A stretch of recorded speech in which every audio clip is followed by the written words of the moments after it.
सुरक्षित भविष्य का सच्चा साथी। आंध्रा बैंक और कॉरपोरेशन बैंक अब हैं यूनियन बैंक ऑफ इंडिया। दो तीन डेवलपमेंट ऐसा हुआ है जिसके बारे में मैं आपको यहाँ आपको अवगत कराना चाहता हूँ। सबसे पहली बात तो कल शाम को हमारी एपेक्स बॉडी की तरफ से एक डेलीगेशन जिसकी क़यादत मोस्ट वेनरेबल ठीक से खम्पोरिम्पो से कर रहे थे, उसमें मैं भी शामिल था और फॉर्मर मिनिस्टर काल सिंह दोरजे लापडुक, हम तीन शामिल थे क्योंकि तीन से ज़्यादा लोगों से नहीं मिलते हैं लेफ्टिनेंट गवर्नर। तो उनसे मिला, उनके नाम भी हमने एक ख़त लिखा जिसमें हमने जो लद्दाख की लोगों की जो एस्पायरेशंस है जिसको लेकर हम लोगों ने ये मुहिम शुरू किया है, तो हमने उनको ये बताया कि ये हम बिल्कुल डेमोक्रेटिक नॉर्म्स को अपनाते हुए, कोविड-19 का SOP को अपनाते हुए, बिल्कुल भारत की जो मर्यादा है उसको सामने रखते हुए लद्दाख के लोगों ने आज तक रखा है। आइंदा इस मूवमेंट के दौरान भी हम इसको अपनाते हुए हम ये पीसफुल मूवमेंट चलाने का एक तो हमने उसको ये आश्वासन दिया, क्योंकि वहाँ पर LG साहब के अलावा जो एडवाइज़र और चीफ सेक्रेटरी श्री उमंग नरोला वो भी मौजूद थे और IG पुलिस खंडारे साहब जो लद्दाख के IG है वो भी मौजूद थे। तो हम लोगों ने एक तो ये आश्वासन दिया, दूसरा हमने उनके संज्ञान में ये बात भी लाया कि इस इलेक्शन जब से हमने ये मुहिम शुरू किया है, हमें लगा कि UT एडमिनिस्ट्रेशन हो या डिस्ट्रिक्ट एडमिनिस्ट्रेशन हो, शायद होम मिनिस्टर की दबाव में या किसी के दबाव में यहाँ पर प्रेस को गैग करने की एक बहुत बड़ी साजिश हो रही है। यहाँ पर हाल ही में जो आपके प्रेस क्लब के जो जनरल सेक्रेटरी है उनको बिना किसी ठोस वजह के कुछ देर के लिए अरेस्ट भी किया और उसको धमकाया गया। ये सारी चीज़ें जो डेमोक्रेटिक नॉर्म्स के बिल्कुल खिलाफ है, हम इसका घोर विरोध करते हैं और हमने लेफ्टिनेंट गवर्नर साहब और चीफ सेक्रेटरी साहब और IG साहब से ये रिक्वेस्ट किया कि इस तरह की बातें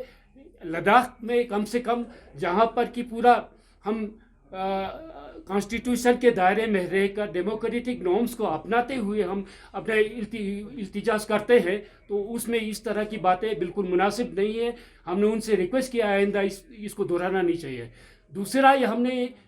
कुछ मुलाजिम के ट्रांसफ़र के बारे में आया जो कि विक्टिमा इसी मुद्दे को लेकर, 6 शेड्यूल को लेकर शायद कुछ इंटेलेक्चुअल्स है जो कि एलिज़र जोल्दन मेमोरियल कॉलेज के से ताल्लुक़ रखते हैं, हमारे संज्ञान में आया कि किसी को जांचकर किसी को करगिल ट्रांसफ़र किया गया है। और इसकी वजूहत जानने की जब हमने कोशिश की, हमने ये पाया उन्होंने जो Ladakh people's movement for constitutional safeguard under 6 schedule of the constitution की जो बात की है, वो एप्स उन्होंने अपने व्हाट्सएप वगैरह में उन्होंने ये रखा था।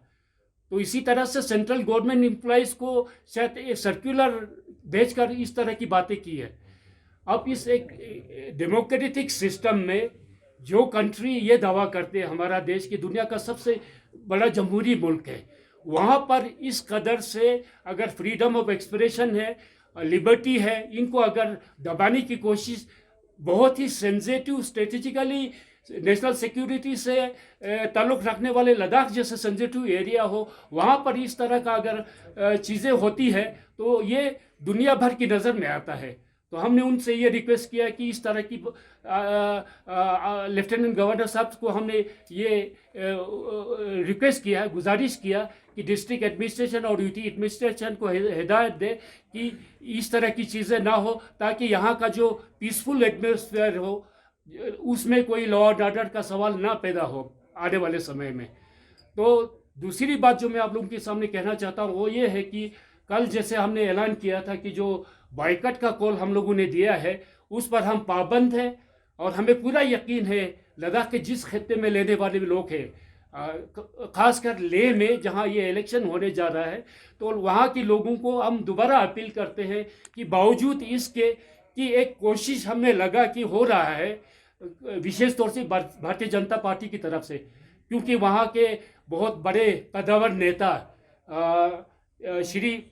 राम माधव जी यहाँ पर 2 दिन से यहाँ पर तशरीफ़ लाए हुए हैं लद्दाख में, और उसके साथ ही अशोक कोल जो जनरल सेक्रेटरी ऑर्गेनाइजेशन है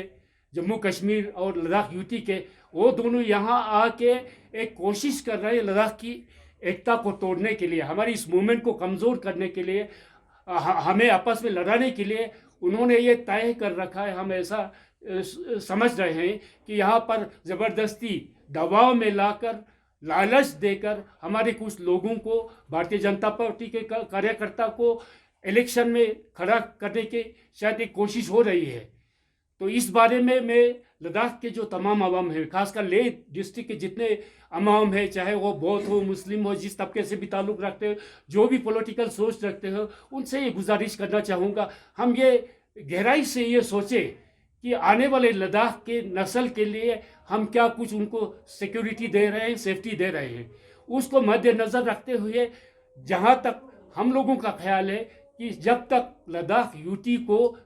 कॉन्स्टिट्यूशन के 6 शेड्यूल के अंतर्गत नहीं लाया जाता, लेह और करगिल ऑटोनोमस काउंसिल को 6 शेड्यूल के अंतर्गत नहीं लाया जाता, उनको एम्पावर नहीं किया जाता, तो लद्दाख का जो फ्यूचर है वो यकीनन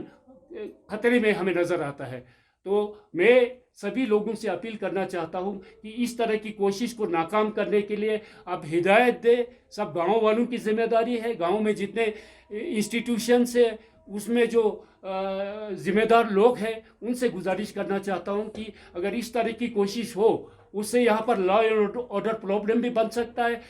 हिंसक घटनाएं भी हो सकती हैं। उसको रोकने के लिए जो भी इस तरह की इच्छा रखते हो इस इलेक्शन में खड़ा होने की, तो लद्दाख के भविष्य को